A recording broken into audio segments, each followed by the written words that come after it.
Hi, നിങ്ങൾ ജിമ്മിൽ പോകുന്ന ആളുകളാണെങ്കിൽ നിങ്ങൾ ഉറപ്പായിട്ടും കേട്ടുണ്ടാവും static stretches and dynamic stretches. എന്താണ് സ്റ്റാറ്റിക് സ്ട്രെച്ചസ്, എന്താണ് ഡൈനാമിക് സ്ട്രെച്ചസ്, എപ്പോഴാണ് നമ്മൾ ഡൈനാമിക് സ്ട്രെച്ച് ചെയ്യേണ്ടത്, എപ്പോഴാണ് നമ്മൾ സ്റ്റാറ്റിക് സ്ട്രെച്ച് ചെയ്യേണ്ടത്, ഇവ തമ്മിലുള്ള വ്യത്യാസം എന്താണെന്ന് ഒട്ടുമിക്ക ആൾക്കാർക്കും അറിയത്തില്ല. അതിനെ പറ്റിയിട്ടാണ് ഇന്നത്തെ വീഡിയോയിൽ നമ്മൾ സംസാരിക്കാൻ പോകുന്നത്. ജിമ്മിൽ പോകാൻ ആഗ്രഹിക്കുന്ന ആളുകളും ജിമ്മിൽ പോകുന്ന ആളുകളും ഈ വീഡിയോ ഉറപ്പായും അവസാനം വരെ കാണുക. I am Rajesh K Mohan. Welcome to my channel.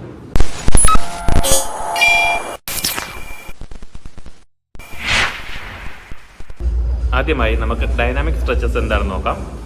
നമ്മളൊരു വർക്കൗട്ട് തുടങ്ങുന്നതിന് മുൻപ് ചെയ്യുന്ന സ്ട്രെച്ചസ് ആണ് ഡൈനാമിക് സ്ട്രെച്ചസ്. അതായത് അതൊരു വാമപ്പ് പ്രോസസ്സ് കൂടിയാണ്. അതിൽ നമ്മുടെ മൂവ്മെൻറ്റോട് കൂടി നമ്മൾ ചെയ്യുന്ന സ്ട്രെച്ചസ് ആണ് ഡൈനാമിക് സ്ട്രെച്ചസ് എന്ന് പറയുന്നത്. അതായത് നമ്മുടെ ഹൈനീസ് ആയിരുന്നാലും നമ്മളുടെ റൊട്ടേഷൻസ് ആയിരുന്നാലും ഒക്കെ നമ്മൾ ചെയ്യുന്നത് നമ്മുടെ ഡൈനാമിക് സ്ട്രെച്ചസ് ആണ്. നിങ്ങൾ ഈ വീഡിയോയിൽ ഇപ്പോൾ കാണുന്നത് ഡൈനാമിക് സ്ട്രെച്ചസിൻ്റെ ചില എക്സാമ്പിൾസ് ആണ്. ഡൈനാമിക് സ്ട്രെച്ചസ് എപ്പോഴും നമ്മൾ ചെയ്യേണ്ടത് നമ്മുടെ വർക്കൗട്ടിന് മുൻപിലാണ്. ഇത് ചെയ്യേണ്ടുള്ള ഗുണം എന്ന് പറയാൻ നമ്മുടെ മസിൽസിലേക്ക് നല്ല രീതിയിൽ ബ്ലഡ് ഫ്ലോ കൊണ്ടുവരിക, നമ്മുടെ ജോയിൻറ്റ്സ് ലൂബ്രിക്കേറ്റ് ചെയ്യുക എന്നൊക്കെ ഉള്ളതാണ് ഇതുകൊണ്ടുള്ള ഗുണങ്ങൾ. നമ്മുടെ ഇഞ്ചുറി പ്രിവെൻറ്റ് ചെയ്യാനും ഇത് ഒരു പരിധിവരെ നമ്മളെ സഹായിക്കുന്നതാണ്. അടുത്തതാണ് സ്റ്റാറ്റിക് സ്ട്രെച്ചസ്. സ്റ്റാറ്റിക് സ്ട്രെച്ചസ് എന്ന് പറയുന്നത് നമ്മുടെ വർക്കൗട്ടിന് ശേഷം നമ്മൾ ചെയ്യേണ്ട വർക്കൗട്ടുകളാണ്.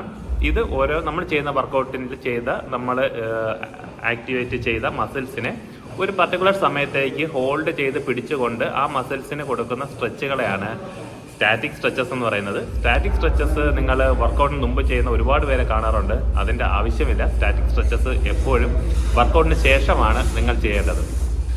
സ്റ്റാറ്റിക് സ്ട്രെച്ചസ് ചെയ്യുന്നതിനുള്ള ഗുണം നിങ്ങളുടെ ഫ്ലെക്സിബിലിറ്റി നല്ല രീതിയിൽ വർദ്ധിക്കാൻ കാരണമാവും. നമ്മൾ വർക്കൗട്ട് ചെയ്ത മസിൽസിന് ഇഞ്ചുറി വരാതിരിക്കാനും ഒക്കെ സ്റ്റാറ്റിക് സ്ട്രെച്ചസ് വളരെ ഗുണകരമാണ്. അപ്പോൾ നിങ്ങൾ മനസ്സിലാക്കേണ്ടത് വർക്കൗട്ടിന് മുമ്പ് ചെയ്യേണ്ട സ്ട്രെച്ചസ് ആണ് എപ്പോഴും ഡൈനാമിക് സ്ട്രെച്ചസ്. വർക്കൗട്ടിന് ശേഷം ചെയ്ത സ്ട്രെച്ചസ് ആണ് സ്റ്റാറ്റിക് സ്ട്രെച്ചസുകൾ. ഇനിയെങ്കിലും ജിമ്മിൽ പോകുമ്പോൾ ഇക്കാര്യങ്ങൾ ഒന്ന് അറിഞ്ഞിരിക്കുക. ഇതുപോലെ ഇൻഫോർമേറ്റീവുള്ള വീഡിയോസിനായിട്ട് എൻ്റെ ചാനൽ സബ്സ്ക്രൈബ് ചെയ്തേക്കുക. I am Rajesh K Mohan. Signing of.